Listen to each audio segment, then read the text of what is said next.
முதலமைச்சர் அவர்கள் இந்த மாநிலத்திற்கு இந்த நாட்டிற்கே ஒரு குரலாக ஒரு மாபெரும் பாதுகாப்பு கவசமாக அமைய இருக்கிறார்.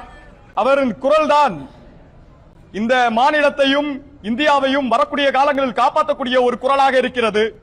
இந்த நேரத்தில் ஒரு சட்டம் பயிலும் மாணவனாக நான் டெல்லியில் பயின்று வந்து கொண்டிருக்கின்றேன்.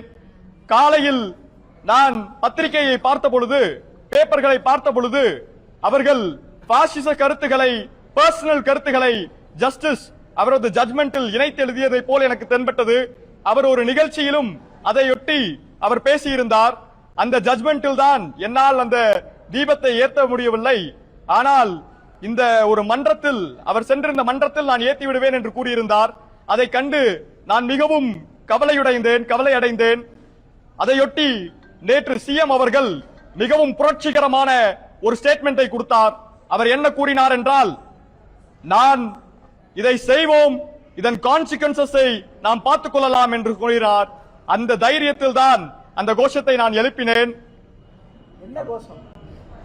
I said that go down, ஒளிக ஒளிக, ஜி.ஆர். சுவாமிநாதன் ஒளிக என்று சொன்னேன். Go down, Justice G.R. Swaminathan, go down.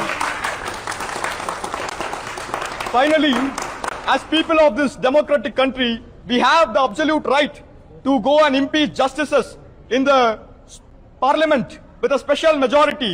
I, as a law student, would like to enlighten you all about this information, because from the very independence of this country, no justices have ever been removed.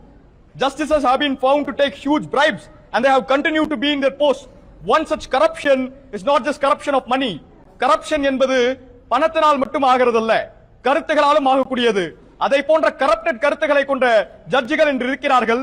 எங்களது பாராளுமன்ற உறுப்பினர் மாண்புமிகு right honourable Kanimozhi Karunanidhi அவர்களிடம் ஒரு லெட்டரை என் மூலமாகவும் இந்த தொகுதியின் சார்ந்த மற்ற மாணவர்கள் மூலமாகவும் கொடுத்திருக்கின்றோம். அவர்கள் ஒரு ஸ்பெஷல் மெஜாரிட்டியை பார்லிமெண்டில் பாஸ் செய்து இந்த ஜஸ்டிஸை அவருக்கு தகுந்த நீதியை வழங்கி தருவார் என்று நான் நம்புகின்றேன்.